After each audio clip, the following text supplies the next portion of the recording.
안녕하세요. 10월 24일 일요일 주일이네요. 일요일 주식 셰프입니다. 자, 오늘 방송 내용은요. 10월 22일 금요일 기준으로 이제 말씀드리는 거고요. 네. 그래서 제가 요즘 좀 여기저기 좀 의뢰 들어오는 것도 있고 또 분석해야 되는 것도 있고 좀 바빠갖고 매일매일 영상을 올리고 있지 못해요. 그러지만 최대한 많이 최대한 자주 이렇게 영상 올리도록 노력을 하겠습니다. 자, 금요일 기준으로 어떤 일이 벌어지고 있는지, 또 금주에는 어떤 식으로 주식시장을 대응을 해야 되는지 중요한 팩트들 한번 모아서 봤습니다. 자, 모아봤습니다. 자, 돈 냄새 제대로 맡은 머스크. 요즘 일론 머스크, 아주 그냥 돈 쉽게 벌어요. 이 사람이 좀 이쪽 시장의 원리를 안 것 같아요. 그래서 최근에도 테슬라 1조 넘은 코인이죠. 사실 1조 넘게 좀 쉽게 돈을 번 그게 또 기사에 많이 나왔거든요. 네. 자, 그래서 일론 머스크 증시에도 좀 영향을 준 게 있어요. 그거 좀 뒤에 말씀드릴 거니까 쭉 시청 부탁드리고요. 자, 다음에 또 파월, 파월 의장. 요즘 뭐 테이퍼링은 이제 기정사실화 됐습니다. 그리고 대부분 미국에서는 11월부터 테이퍼링 얘기가 나오지 않을까, 뭐 얘기 나오는데, 사실 테이퍼링에 대해서는 어느 정도 시장이 뭐 감내하고 있어요. 예상을 하고 있는데, 문제는 금리 인상을 언제 하느냐. 금리가 중요합니다. 제가 전에 만든 여기에 링크 걸 수 있나? 전에 만든 갑자기 윈도우즈 MS에서 살짝 이렇게 팝업으로 인사를 했네요. 죄송합니다. 네, 그래서 제가 어디까지 했죠? 네, 증시 지금 파월 같은 이제 금리 인상인데, 전에 제가 이제 만든 거 중에 보면은 인플레이션, 그다음 금리 인상 이런 부분에 대해서 한번 영상이 있어요. 여기 링크 걸 수 있으면 제가 걸어 드릴게요. 그래서 보시면 알겠지만 테이퍼링하고 금리 인상은 차원이 달라요. 테이퍼링은 공급량을 줄인다는 거지 공급은 한다는 뜻입니다. 유동성을 계속 공급하지만 돈을 공급하는 거죠. 금리 인상은요, 유동성 흡수하는 거예요. 빼간다는 뜻입니다. 그래서 두 개는 좀 차원이 달라요. 다르기 때문에 시장은 금리 인상 시기를 지금 보고 있는 겁니다. 그래서 그 자세한 얘기도 뒤에 계속 드리겠습니다. 자, 오늘의 제가 이제 뽑은 오늘 증시 키워드, 10월 22일 기준으로 본 지난주 증시 키워드인데, 파월의 금리 발언, 그 다음에 시장을 뒤흔드는 일론 머스크, 두 가지가 좀 중요한 것 같아서 좀 뽑아봤습니다. 일단 금요일 기준으로 보면 뉴욕 다우사상 최고 경신을 했죠. 근데 S&P 또 나스닥은 하락했지만, 다우는 어쨌든 S&P하고 나스닥도 사실은 스탠다드 퓨어러스 500 저기 대한 것도 그렇고 나스닥 소폭이에요. 뭐 그렇게 많이 빠지진 않고 소폭 상승을 했지만, 다우는 최고치를 또 갱신했습니다. 결국은 뭐냐면 기술이나 뭐 이런 쪽 대표주들보다는 성장성으로, 기업의 실적 바탕으로 한 성장성 관련된 종목들, 더군다나 이제 경기 회복이나 이런 데 관련된 것들, 그런 산업과 관련된, 산업의 어떤 리딩과 관련된 그런 쪽 기업들이 좀 기대감이 있다, 이렇게 보고 있는 것 같아요. 실제로 지금 미국 어닝 시즌에 그 결과 보면 의외로 좀 어닝 시즌 결과들 잘 나오고 있거든요. 다만 이제 문제가 뭐냐면 인텔하고 스냅인데, 둘 다 이제 좀 뒤에 자세히 설명드릴게요. 근데 인텔하고 이제 스냅 좀 실적이 잘 나오긴 했지만, 인텔 같은 경우 실적이 조금 예상보다 덜 나왔고, 스냅은 오히려 잘 나왔는데도 불구하고 둘 다 주가가 밀렸습니다. 한마디로 기술 쪽, 이쪽이 좀 밀리다 보니까 나스닥이 좀 하락하는 현상이 벌어졌죠. 그게 우리나라에도 좀 영향을 좀 주고 있는 것 같아요. 이제 반도체나 이런 쪽도 영향 줄 텐데, 뭐 금요일날 요약하자면 삼성은 그래도 좀, 삼성전자는 어느 정도 소폭 상승하고 끝났는데, 어쨌든 이 기술주에 대한 투심들이 조금 얼어붙는 게 생기지 않나 하는 우려가 좀 있습니다. 그래서 페이스북, 트위터 같은 이런 종목들도 이제 5%, 4.8% 밀리고, 그래서 인텔 같은 경우는 11.6%는 폭락하는 상황이 벌어졌거든요. 그래서 이거 좀 주시해 볼 필요가 있고, 이거는 이번 주에도 좀 계속 봐야 될 것 같아요. 그래서 이번 주에 투자를 하실 때 미국의 나스닥의 상황을 보면서 이런 포털이나, 우리나라 같은 포털 연결된 것들, 뭐 이런 약간 이런 테크에 연결된 거 보면 카카오, 네이버도 있을 거고, 그다음에 삼성전자나 이런 반도체 기업들 한번 좀 지켜볼 필요가 있습니다. 잘 주시해 봐야 될 것 같아요.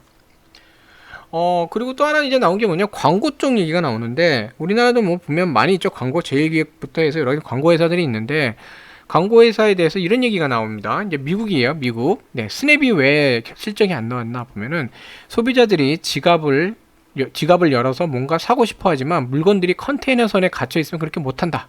광고 업체들은 팔 수 없는 것들 광고할 수 없다. 공급이 문제가 되면서 공급 문제가 이제 이슈가 돼요. 글로벌하게 지금 컨테이너선도 그렇고 공급망 이슈가 중국 공장도 그렇고 공장이 잠깐 멈추고 있잖아요.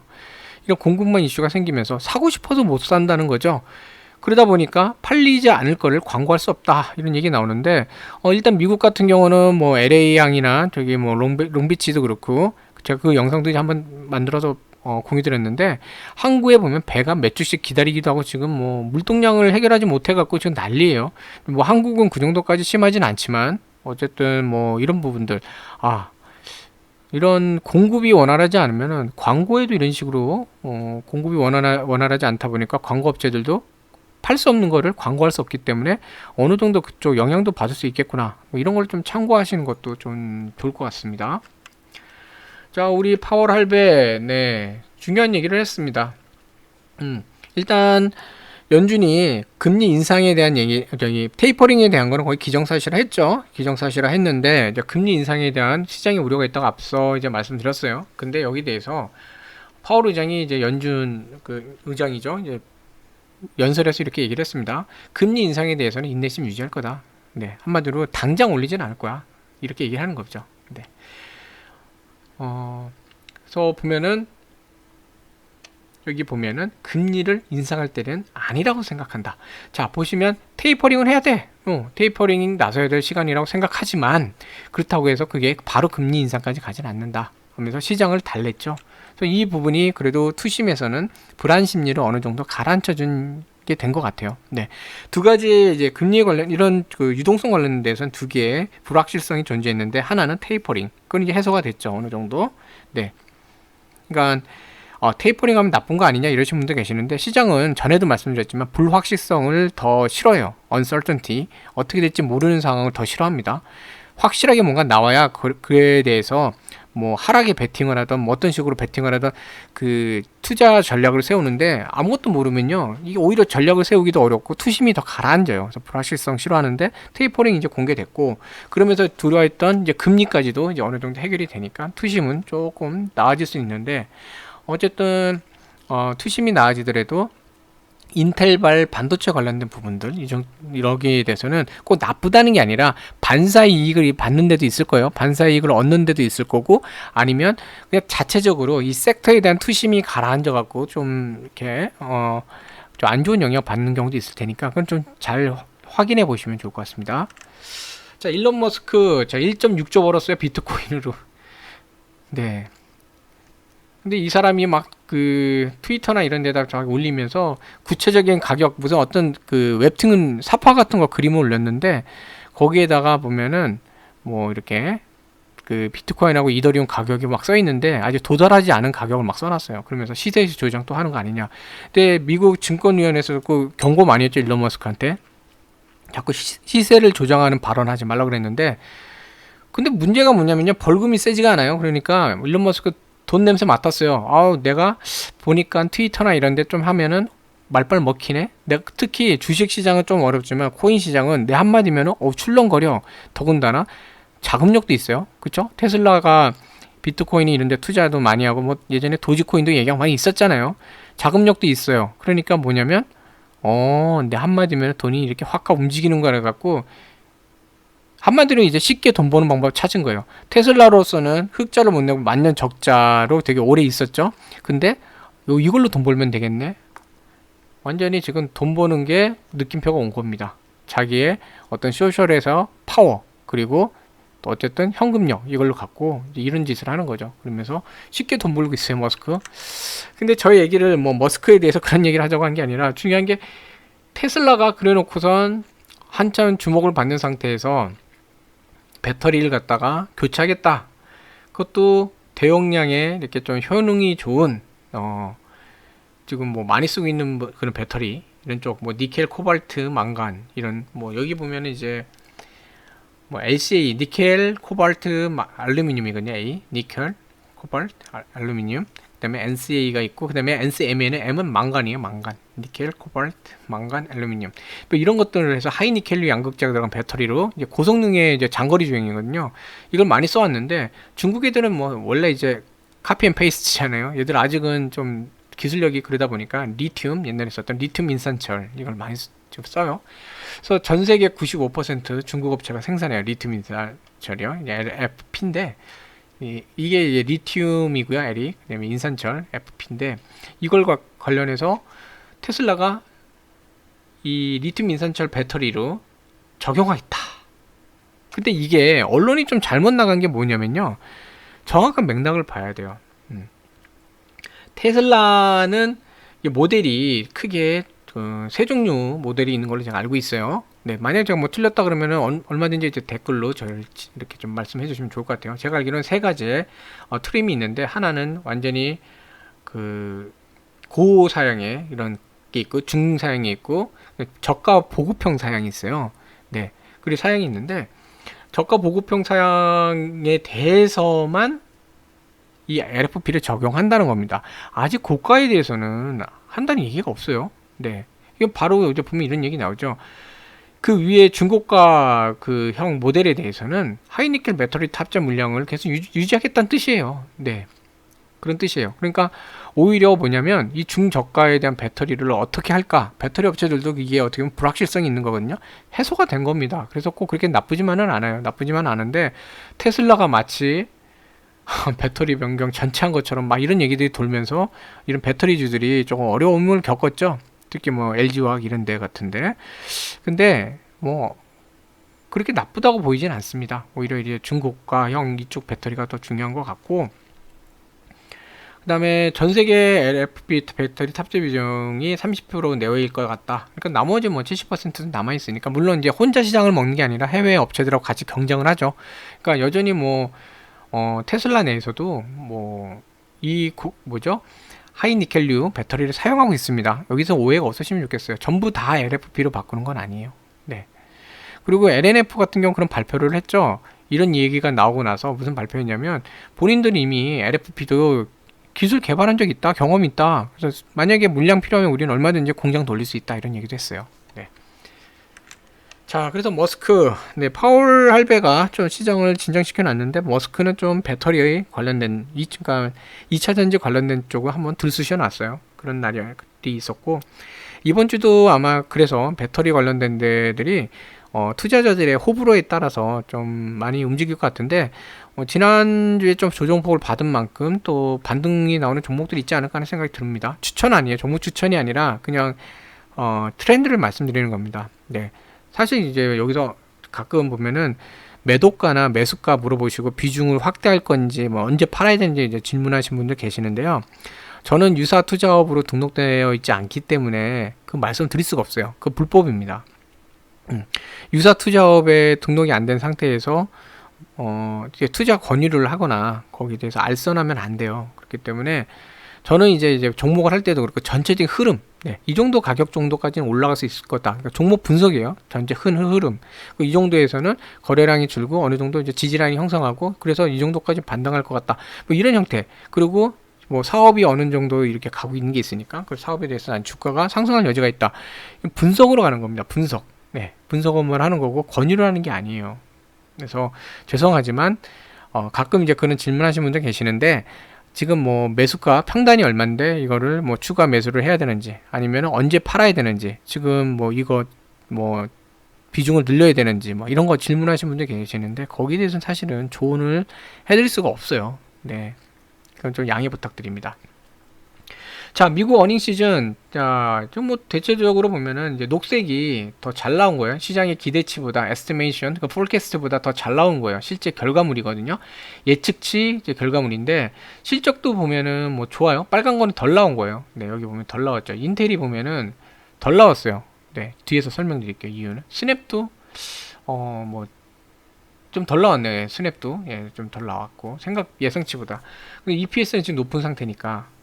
결국 이게 뭐냐면 실적이 덜 나왔고 EPS는 높다. 이게 얘네들은 좀 하락할 소지도 좀 있고 거기에 대한 그 우리나라에 연관된 부분이 있다 그러면 그것도 좀 잘 살펴볼 필요가 있어요. 약간 영향을 안 받을 수는 없을 것 같거든요. 네. 뭐 볼보나 이런 데들 다 보면 좋게 나왔어요. 전반적인 상태를 보면요, 뭐 에너지 쪽도 그렇고 누콜 이런 데나 뭐 사우스웨스턴 에어라인 같이 이제 관광 이런 쪽도 그렇고 전반적으로 보면은 되게 예상치보다는 잘 나오고 있거든요. 그러니까 어닝 시즌이 어떻게 보면 좀 잘 가고 있어요. 10월 15일 발표 기준입니다. 이게 죄송합니다. 제가 오타가 났는데 10월 21일이에요. 21일. 네. 네. 생방송보다 녹화 방송의 이제 장점이 이런 것 같아요. 네, 바로 수정. 자, 21일 날 발표한 결과가 이렇습니다. 그래서 이번 주도 계속 이제 있을 텐데 한번 좀 뭐 결과물 보면서 좀 봐야 되는데, 일단 기본적으로 미국 어닝 시즌의 결과는 좋다. 그러니까 기업들의 실적이 의외로 잘 나오고 있다. 그러니까 다우가 움직이는 거예요. 네, 다우가 잘 가고 있고, 반면에 인텔이나 뭐 이런 쪽 기술주들이 조금 주춤하는 것 같다. 그래서 인텔은 반도체 공급 부족 우려가 계속 있고, 애플은 사생활 보호, 그러니까 스냅은 애플의 사생활 보호 조치 때문에 앞으로 광고 매출이나 이런 데 성장성 둔화가 우려된다. 뭐 이런 얘기 나오면서 이제 나스닥이나 이런 데들이 좀 영향을 받는 것 같아요. 그러니까 그 영향도도 우리나라도 좀 잘 살펴볼 필요는 있어요. 그러니까 계속 주시를 해야죠. 인텔 CEO가 이런 얘기를 합니다. 이 반도체 부족 현상이 나아지긴 하겠지만 2023년까지는 지속될 것 같다. 올해 21년도 이제 끝나가긴 하지만 21년도인데 22년도 뿐만 아니라 23년도까지는 좀 계속 갈 것 같다. 그래서 지금 나 힘들어 그러고 있잖아요. 얼굴도 지금 많이 지금 힘들어 보이죠. 최악의 상황이 있다 그러고 반도체 부족이 점진적으로 나아질 거지만 2023년까지는 수요 공급이 되지 않을 거다. 이 반도체 쪽은요, 지금 골치 아픈 게 반도체를 생산하는 데 필요한 재료도 인플레이션이 좀 있고, 이 소재를 생산을 해서 그 소재 갖고 중간 제품 만들고 그 다음에 이제 패키징하고 뭐 이렇게 여러 가지 공정들이 들어가요. 단계가 많거든요. 후공정 작업도 있고 선공정 작업도 있고 여러 가지 반도체 관련된 건 복잡합니다. 칩을 만드는 것도 있고 회로 만들기도 하고 회로를 이렇게 다시 올려서 하나의 이제 패키징 작업도 하고 뭐 여러 가지 해야 되는데, 중간중간에 있는 회사들마다 지금 병목이 생긴 거예요. 앞에서 잘 안 되니까 이제 부품 하나씩 만들어야 되는데 그게 또 안 만들어지니까 또 반도체 제품 만드는 회사도 부품이 부족하니까 못 만들고 이런 상황이 벌어지고 있거든요. 그래서 자동차 업계도 마찬가지로 이런 차량용 반도체 그런 것들이 부족하기 때문에 좀 그런 현상이 벌어지고 있어요. 근데 그게 좀 계속 풀려야 반도체 쪽 업황도 그렇고 좋아질 텐데, 여전히 수요 공급 균형이 유지되지 않을 것 같다. 공급 부족이 생길 것 같다는 얘기를 하고 있어요. 부품 부족이 결국은 인텔 같이 컴퓨터를 만드는 회사에서는 부품이 없으니까 컴퓨터 조립을 못 하는 겁니다. 조립을 못 하니까 팔고 싶어도 못 팔아요. 재료가 없으니까. 고객들이 산다 그래도 못 팔거든요. 그래서 이게 좀 실적이 좀 딸리는 형태가 나와요. 그래서 전년 동기 대비 5% 증가한 뭐 22조 6,118억 원. 이 실적 자체를 보면요, 혹시 미국 주식 투자하시는 분들 보면은 인텔이 기존보다 왜 이렇게 확 줄었지라고 하실 수도 있는데, 이 수치 자체가 그 SK 하이닉스에 지금 매각 준비하고 있는 그 메모리 쪽이나 이런 쪽 있죠. 거기 부서는 뺀 실적이에요. 거기 이제 매각을 할 거기 때문에 뺀 실적이에요. 그래서 확 줄어들어서 보이는데, 그 부서를 사업부를 뺀 나머지를 볼 때는 한 전년 동기 대비 5% 정도 이제 증가는 했어요. 순이익도 8조 정도인데, 순이익 8조 내는 회사조차도 지금 고민을 하는 겁니다. 걱정을 하는 거죠. 네. 그래서 제일 큰 데스크톱이란 노트북 이쪽 반도체 생산하는 클라이언트 컴퓨팅 그룹의 매출이 감소했어요. 부품이 충분하지 않다. 그래서 우리나라도 노트북이나 이런 거 이제 좀 제조하는 회사들이 있고 하잖아요. 그래서 거기에 대해서 생산량이 어떻게 되는지 이런 체크할 필요가 좀 있어 보입니다. 자, 그 애플 사생활 보호 조치가 있는데 4월 달에 iOS를 업데이트해서 애플리케이션 이제 응용 프로그램 거기 쓰는 앱이죠, 앱. 앱을 처음 실행하면 앱의 이용 기록이나 검색 활동을 추적해서 기록해 갖고 이렇게 좀 활용해도 되는지에 대해서 이 사용자, 그러니까 오너, 이 아이폰 소유자한테 물어보는 거를 하도록 바꿨어요. 사생활 보호를 위해서. 근데 기존에는 한마디로 승인 없이 막 가져갔다는 거죠. 가져가서 이제 뭘 하는 거냐면, 이 사람들이 검색어를 뭘 넣는지, 지금 방송 보고 계신 분들도 똑같이 당하신 거예요. 이게 애플뿐만 아니라 갤럭시도 똑같았을 거예요. 네.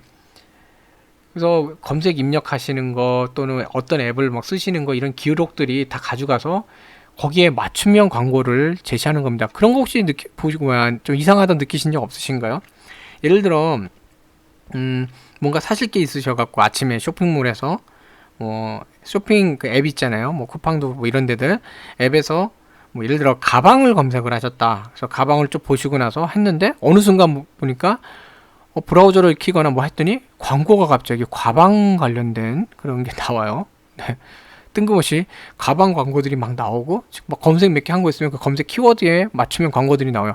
그게 보고 뭐지 이러실 수도 있는데 그게 바로 이런 거예요. 여러분들이 그 어디서 이제 검색어를 입력하시거나 또는 어떤 특정 앱들 쇼핑 앱이든 아니면 뭐 게임도 있고 여러 가지 있겠죠. 그 앱들 이런 걸 실행하는 거를 갖다가 다 로깅, 그러니까 다 이제 저장해서 가져가서 광고사들이 거기에 맞춤형으로 그 위치 정보나 이런 것도 가져가서 맞춤형으로 추천을 하는 겁니다. 근데 그거에 대해서 무단으로 못하도록 바꾼 거예요. 이 표적 광고라는 게 그런 거예요. 여기 하신 검색어라든가 뭐 위치라든가 뭐 앱 사용하는 거 이런 것들 다 통합을 해갖고 맞춤형 광고를 이제 드리는 건데. 이걸 동의를 안 하면 가져갈 수가 없잖아요. 가져갈 수가 없으면 그 사람이 뭐 하는지 알 수가 없어요. 알 수가 없으니까 맞춤형 표적 광고를 할 수가 없는 거죠. 그렇게 되면 광고 효과가 뚝 떨어지는 거예요. 네. 그래서 지금 이거를 해결하기 위해서는 제일 중요한 거는 스냅 자체가 이 광고와 관련된 대규모의 데이터를 갖고 있어 갖고 자체 분석을 통해서 이렇게 뭐 하면 되겠다. 트렌드 분석을 하든 사용자 패턴 분석이든 무슨 분석을 해서 해야 되는데 그 동안은 이 애플 앱을 통해서 받아온 데이터로만 하다 보니까 자체적으로 데이터가 쌓여 있는 게 별로 없어 갖고 이 조치 후에 스냅이 할 수 있는 게 별로 없다는 겁니다. 그래서 에번 스피걸 그 스냅 최고 경영 CEO죠. CEO조차도 이런 말을 해요. 이번에 그 애플의 사생활 보호 조치가 스냅 광고사비 예상보다 더 큰 타격을 줬다. 아직까지 뭔가 대안이 별로 없고 의외로 타격은 크다는 뜻입니다. 그 광고주들한테도 얘기하기가 좀 쉽지 않다는 거예요. 네. 그래서 그 3분기 실적은 이렇게 뭐 1조 우리나라 돈으로 1조 2,600억 원 정도로 이렇게 나왔거든요. 네. 그래서 실적 전망치 컨센서스는 원래 11억 달러인데 나온 거는 10억 7천만 달러예요. 그러니까 컨센서스는 조금 못 미쳤지만 그래도 뭐 아까 보면 EPS 같은 경우 네. 뭐 기대치를 넘은 것도 있고 뭐 여러 개 있는데 그 활성 유저도 보면은 3억 600만 명으로 꽤 많았는데 이게 뭐냐면 4분기부터 이게 매출이 뚝 떨어질 것 같다.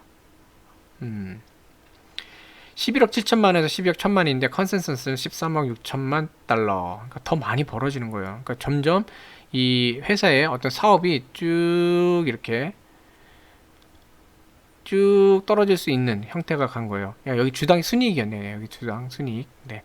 쭉 내려가는 그런 형태로 좀 나오는 거예요. 그러니까 스냅에 대한 이런 문제가 이런 유형으로 쓰고 있는 다른 회사들에도 어떤 영향이 있을지 이런 걸 좀 살펴볼 필요가 있을 것 같아요. 앞으로는 계속 이런 방향으로 간 데들은 좀 영향이 있을 것 같습니다.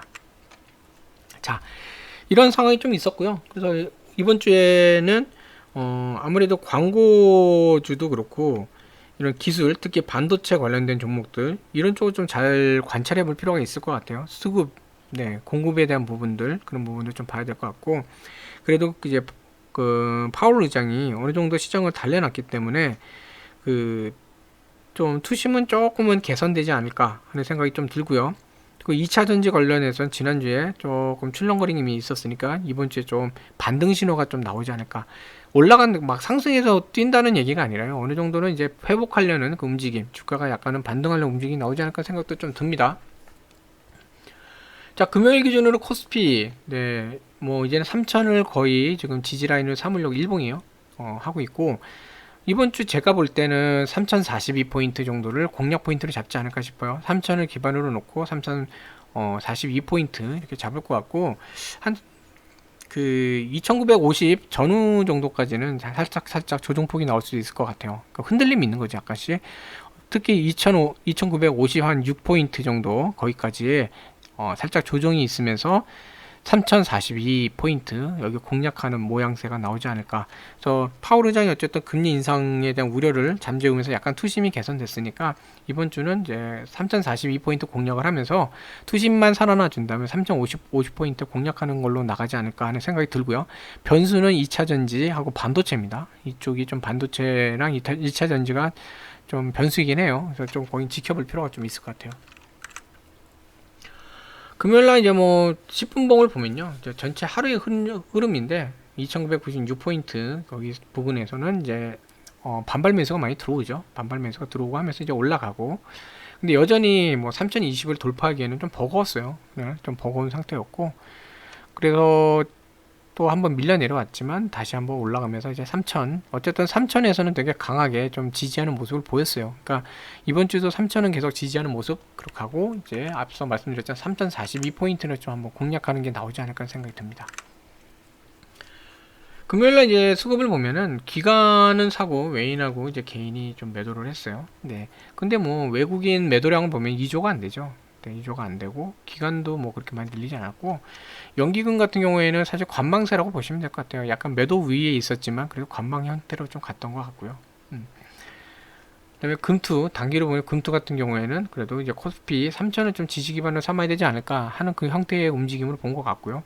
개인들 같은 경우는 지금 거래량이 좀 5조 5천억이면 이건 예전에 한 10조 넘을 때 비하면 거의 반토막이 났는데, 이게 지친 것 같아요. 약간 지친 모습도 있으신 것 같고, 시장 상태가 좀 답답하니까 그래서 거래 규모가 좀 준 것 같은데, 코스피가 이제 3050포인트로 반등세가 나올 때 좀 늘지 않을까 생각이 좀 들어요.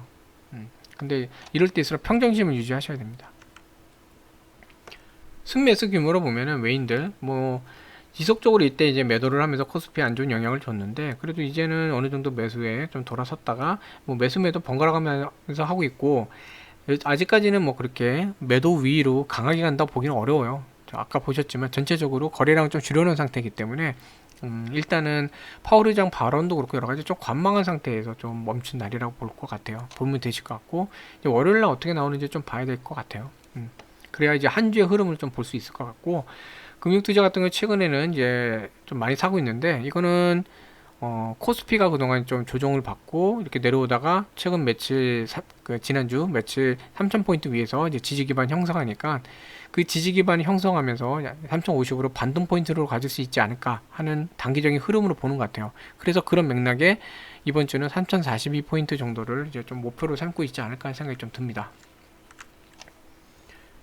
매도 규모 아까도 말씀드렸지만 기존에 이제 매도 이렇게 3조 넘게도 매도하고 뭐 이랬는데, 보통 2조 넘게 매도를 하는데, 뭐 이날도 있긴 하지만 대부분 2조 넘게 이렇게 하고 3조 가까이 이렇게 하고 하는데 2조도 안 되는 매도를 했어요. 그러니까 관망세로 가고 있는 거고, 개인들은 보시면은 좀 많이 줄고 있거든요. 이제 6조 아래로까지 떨어져서 개인들 같은 경우 약간 좀 지친 모습이 좀 나오는 것 같아요. 장이 좀 지루하죠.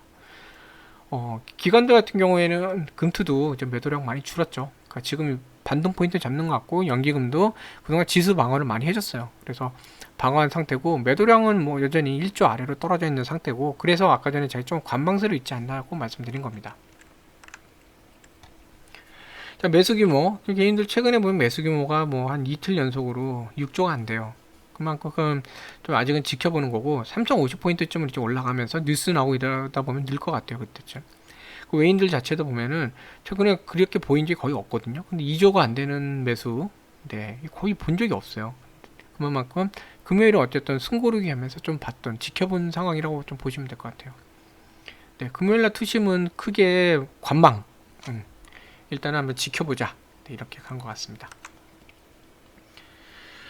고객 예탁금 규모인데요, 이제 금요일날은 좀 빠져나가고 했는데, 이때 조금 이제 올랐다가 보시면 좀 많이 좀 줄다가 또 늘다가 하는데, 어느 정도 선에서 이렇게까지 빠지진 않고 있어요. 어느 정도 선에서 지금 이렇게 버티고 있곤 한데 이날 확 빠졌죠. 네, 그래서 예탁금이 지금 많이 나가고 있는 상태, 그게 조금 안타까운 모습이고, 최근 들어서 주가가 이제 빠져서 어느 정도 이제 단기 조정을 받아서 그런지 몰라도 지수가요, 반등한다고 노리고 신용잔고가 좀 늘어나요. 이거는 조금 우려되긴 합니다. 신용잔고가 좀 늘어나는데, 신용은 가급적이면 안 하시는 게, 뭐 레버리지로 활용하실 수는 있지만 가급적이면 안 하시는 게 좋죠. 네. 그래서 일단 중요한 거는 이 고객 예탁금이 이제는 이 위로 좀 올라가는 곡선을 그려줘야 되는데 지금 장이 지루하다 보니까 증시 자금 자체에서도 조금 예탁금이 줄어드는 모습이 좀 보여요. 이게 일종의 약간 유동성이 좀 줄어드는 모습이 되는 거죠. 그래서 그런 부분이 약간 우려는 되는데 그러면서 반대로 또 신용잔고는 늘고 있어요. 그러니까 예탁금이 늘고 신용잔고가 주는 게 좋은 모습인데 반대로 예탁금은 줄고 신용잔금이 오르고 있는 모습이라 1050포인트를 돌파할 때 요게 이제 어느 정도 이제 매도물로 작용을 할 것 같고 이 힘은 좀 덜 주는 형태가 될 수 있을 것 같아서 여전히 조금은 보수적으로 매매를 하시는 게 좋지 않을까 하는 생각이 듭니다. 공매도는 계속 늘고 있어요. 네, 계속 늘어나고 있는 상태. 그러니까 외인들이 뭐 지금 돌려가면서 대형주들 중심으로 좀 공매도를 많이 하고 있는 것 같아요. 그래서 공매도량이 좀 늘고 있고 특히 이제 LG 디스플레이나 H&M 또 최근에 좀 올랐던 신풍제약이나 뭐 이런 쪽 뭐 셀트리온도 그렇고 뭐 좀 집중적으로 좀 매도가 나오는데 특히 이 탑 5, 그러니까 금호석유부터 디스플레이까지 LG 디스플레이까지 탑 5 내에서는 유대계 펀드죠. 골드만삭스가 모두 뭐 공매도를 지금 많이 하고 있어요. 골드만삭스가 전반적으로 공매도를 하는데 여기서 참고삼아 말씀드리냐면 왜 유대계들이 이렇게 공매도를 많이 할까 하면은 유대계는요 돈만 있으면 죽음을 피할 수 있다. 돈은 생명이라는 인식이 강해요. 그래서 여기는 시장의 전반적인 상황보다는 그냥 수익을 그냥 그 추종을 합니다. 그래서 가끔 보면은 골드만삭스니 뭐 이런 유대계들이 여기는 이제 우리나라 기관들처럼 해지형 공매도가 아니라 그냥 공매도 자체로 전략을 써요. 그래서 그냥 시장이 조금만 흔들릴 것 같으면은 악성 레포트도 공매도 이런 데서 많이 나왔었죠. 뭐 최근에 보면은 뭐 예전에 저런 거 있었죠. 뭐 LG화학도 그랬고 몇 군데 막 그 삼성전기도 그랬나요? 악성 레포트를 막 하잖아요. 공매도 쳐놓고 그런 다양한 전략 그 투심이 흔들릴 때는 뭐 악성 뭐 그런 레포트 뭐 이상한 뭐 루머 해갖고 투심 흔들리게 한 다음에 거기다가 더 매도해서 주가가 폭락하게 하는 그런 전략을 많이 썼는데 우리나라 인식에서 보면은 이게 좀 윤리상도 그렇게 여러 가지 좀 안 맞는데 이 사람들한테는 이게 좀 자연스러운 거예요. 그냥 돈만 벌면 된다는 식이라. 그래서 이쪽이 지금 공매도 많이 나오는데 뭐 공매도라는 게 또 100% 성공한다는 건 아닙니다. 상승하면 이쪽도 손해 볼 수 있겠죠. 그래서 지금은 약간 지수가 3042포인트 쪽으로 올라가는지 그리고 3000포인트를 지켜내는지 이게 정말 중요해요. 3000포인트가 깨지면 얘네들은 좀 더 강하게 나올 거고 3042포인트로 올라가면 쇼커버가 조금씩 나올 거예요. 그러면 오히려 매수세가 되면서 3050을 노릴 수 있는 그런 상황이 됩니다. 근데 지금까지는 공매도량이 좀 늘고 있기 때문에 제일 중요한 건 1차는 3000선을 지켜내는 게 제일 중요해요. 자, 외국인 기관 핫픽 지난주 금요일날 삼성전자 많이 매수했어요. 삼성전자 뭐 광보합 정도 끝났죠. 약간 올라가고 끝났는데 삼성전자 좀 인텔 발표가 그렇게 나는데도 그러니까 인텔이나 이런 데 상황들이 그렇게 되는데도 불구하고 삼성의 매수가 있다 이런 거는 약간 좀 반사이익에 대한 부분도 있지 않을까 하고 예측을 하는 것 같아요. 보시면은 제가 여기에 체크는 안 했지만 SK 하이닉스 같은 이제 메모리 쪽이긴 하지만 반도체 기업 여기도 2% 정도 상승을 하면서 외국하고 기관의 러브콜을 동시에 받았죠. 삼성전자만큼은 아니더라도 동시에 받았어요. 삼성전자는 또 워낙에 많이 받았고 그쵸. 그래서 이번 주 삼성전자 움직임 한번 좀 잘 볼 필요가 있어요. 인텔의 그런 상황들이 과연 이제 반사이익을 줄 수 있는 거냐 아니면 좀 똑같이 좀 문제가 될 수 있냐. 물론 이제 인텔 같은 경우는 반도체 메모리뿐만 아니라 비메모리 쪽도 있어요. SK 하이닉스 같은 경우 이제 메모리 치중이 많이 돼 있고, 뭐 삼성전자도 메모리 쪽이 많이 가 있죠. 근데 삼성전자 같은 경우는 비메모리 쪽도 많이 지금 고민을 하고 있는 상태고, 그러다 보니까 좀 복합적인 부분이 있어요. 그래서 인텔 상업뿐만이 아니라 이제 메모리 쪽 업황, DDR 이제 메모리 이런 쪽도 그렇고 그 업황을 좀 봐야 되긴 하지만 일단 외인들이나 기관은 이제는 좀 삼성전자가 그동안 낙폭도 있었고 어느 정도 약간 반사이익에 대한 부분도 좀 볼 수도 있을 것 같고 그러면서 조금 매수할 타이밍이 되지 않았나라고 좀 보는 것 같기도 합니다. 그래서 한번 쭉 지켜볼 필요가 있고요. 더군다나 연기금마저도 지금 매수로 들어오고 있죠. 투신도 그렇고. 자, 10월 20일 금요일 기준으로 이제 업종인데 그날 금요일 날 이 종이 목재가 참 잘 갔어요. 잘 간 이유가 이제 11월부터 해서 위드 코로나도 그렇고 여러 가지 그 산업이 재개되고 유통이 이제 늘어나는 거죠. 배달도 많아지고 그러면서 포장 박스가 많이 필요해졌다. 포장용 박스, 이제 박스 포장해서 보내잖아요. 그러면서 박스 그에 대한 부분이 많이 늘어나니까 거기에 대한 수혜가 있을 것 같다. 그래서 뭐 신풍지진이 뭐 대형 포장, 연풍 지진 이런 데 많이 올라갔어요. 특히 신풍, 대형 포장 이런 데 최근에 또 많이 상승했죠. 그래서 경기 회복, 그다음에 산업이 이제 어제 소비가 늘어나고 하면서 거기에 대한 수혜로 얘네들이 있지 않냐. 뭐 종이 목재, 한석, 홈데코도 들어갑니다. 들어가는데 특히 이런 포장 쪽 관련된 데들이 조금 단기 상승이 높았어요. 그래서 지금은 일단은 단기 상승이 높은 종목이 있어 그걸 보셔야 돼요. 기울기가 되게 가파르게 올라가고 그렇게 한번 터진 종목들은요. 한번 조정이 좀 이렇게 많이 올 수 있거든요. 그러면은 관심 있더라도 조정폭을 보시면서 가셔야 돼요. 늦게 진입하실 때는 바로 따라 타는 게 아니라 조정을 보셔야 되는 겁니다. 조정할 때 어느 선에서 얘가 지켜내는지 조정받고 어느 폭에 어느 정도 가격까지 내려오면 거기서부터 지지라인을 삼고 반등을 삼는지 이걸 보시면서 하셔야 돼요. 자, 그 다음에 통신하고 의료정밀, 뭐 SK텔레콤, 뭐 KC텍, DI 이런 데가 좀 괜찮은 모습 보였고요. 그 다음에 금요일에 이제 아쉬운 부분이 이제 철강금속, 이제 전기가스, 비금속 광물인데, 뭐, 여러 가지 뭐, 원자재 인플레이션부터 뭐, 여러 가지 그런 문제들도 있긴 하지만, 대표적으로 이제 이런 데들 최근에 좀 많이 올랐어요. 많이 오르고, 그러다 보니까, 좀 조정을 받는 모습으로 가지 않나. 그러니까, 그동안 많이 오른 거에 대한 승고르기 그런 게 가지 않나. 그리고 인플레이션 그 에너지 인플레이션 장기화에 따른 좀 우려가 좀 있는 것 같은데 이 부분도 그렇고 한번 좀 지켜볼 필요는 있을 것 같아요. 특히 이제 제가 볼 때는 이 현대제철이나 뭐 동국제강, 포스코 이런 쪽에 대해서 이게 빠지긴 했지만 그랬던 낙폭이 뭐 단기간으로는 좀 큰 폭이 좀 있긴 있었죠. 장대 음봉 나오고 했지만 완전히 조종 형태로 이제 가진 않은 것 같아요. 그렇기 때문에 한번 지켜보시는 것도 좋은 것 같고, 포스코 케미칼 같은 경우는 워낙에 또 2차 전지 관련된 그 광물도 그렇고, 그런 쪽에 재료죠. 원재료. 그런 거 확보 작업도 많이 하니까, 그런 모습에서도 좀 지켜보시면 어떨까 하는 생각이 좀 듭니다. 뭐, 제가 그 종목 추천하는 건 아니에요. 한번 분석해 보시라고 제가 말씀드리는 겁니다. 금주 주요 이벤트입니다. 이제 돌아오는 주 주요 이벤트 이제 9월 26일 날 화요일이죠. 네, 26일 날은 미국 현지 시각으로 26일 신규 주택 판매 뭐 예상치는 0.75 그러니까 밀리언이니까 75만 정도 이렇게 그 전에는 74만 정도 이렇게 있었는데 이게 어느 정도 나오는지, 그러니까 신규 주택 판매라는 게 그 내수 경기가 어느 정도 지속되고 있는지를 보는 거거든요. 주택에 대한 그 사람들 소비도 그렇고 보는 거고, 이번 주 반도체하고 디스플레이 슈퍼위크입니다. 한국 슈퍼위크라 그래서 실적 발표가 이제 좀 있는데 하이닉스 화요일날 발표하고요. 오전 9시 예정이에요. LG 디스플레이 7일날 27일이니까 수요일이죠. 오후 4시쯤 발표 예정이고 삼성전기도 오후 3시. 그러니까 27일은 조금 오후에 장 종료 후에 좀 하는 게 있네요.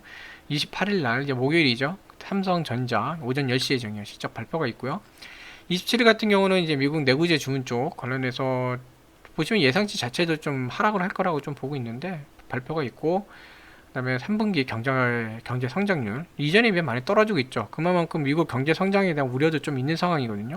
그 우려가 이게 만약에 컨센서스보다 조금 올라온다 그러면 생각보다 경제 성장이 그렇게 둔화되는 거는 그렇게 과하진 않은 것 같다라면서 투심이 좀 더 이렇게 좋아질 수 있고, 이거보다 떨어지면 예상 밖에 또 더 경제 성장이 안 좋다 그러면서 좀 그러니까 투자 심리도 안 좋게 작용할 수 있어요. 좀 가라앉을 수 있으니까 한번 지켜보실 필요가 있고, 미국의 이제 개인 소비 완전히 내수 경제죠. 개인 소비가 어떻게 되는지 발표가 좀 있습니다. 자, 이렇게 좀 말씀드렸고요.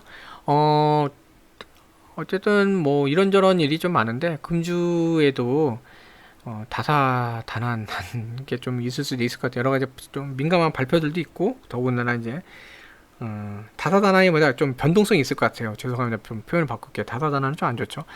여러 가지 변동성이 있을 텐데 특히 실적 발표도 나오고 하면서 그 한국도 이제 어닝이 좀 잘 나와서 투심이 좀 잘 잡히고, 제일 중요한 거는 3,000포인트를 잘 잡아내야 지지하면서 좀 반등세가 나와야 그동안에 있었던 이제 공매도도 이제 쇼커버도 나오고 하면서 어느 정도 이제 30원, 50포인트 회복하는 모습을 갈 것 같아요. 그래서 이제 연말로 갈수록 사실은 이제 어닝 기대감보다는 내년에 대한 기대감이 좀 많이 반영이 됩니다. 네, 그래서 11월부터는요, 올해가 아닌 내년을 바라보고 종목을 선정을 하시고 투자를 하셔야 돼요. 장기 투자로 들어가셔야 돼요. 보통 연말은 장기 투자. 또 하나는 11월쯤부터 이제 그 연말 배당 종목들 랠리가 조금씩 나오거든요. 그러니까 배당 종목들 보실 분들은 11월 달부터 조정받고 좀 바닥 다지는 종목이 있다. 그러면은 한 번에 하셔야 안 돼요. 꼭 분할로 차근차근히 접근하시는 것도 괜찮지 않을까 생각이 듭니다. 네, 오늘도 시청해 주셔서 감사드리고요. 네, 남은 주일 좀 편안하게 보내시고 항상 건강하시고요. 돌아온 후 한 주 정말 즐거움 가득하시고 뭔가 성과 가득하신 그 한 주 되시면 좋겠습니다. 시청해 주셔서 감사합니다.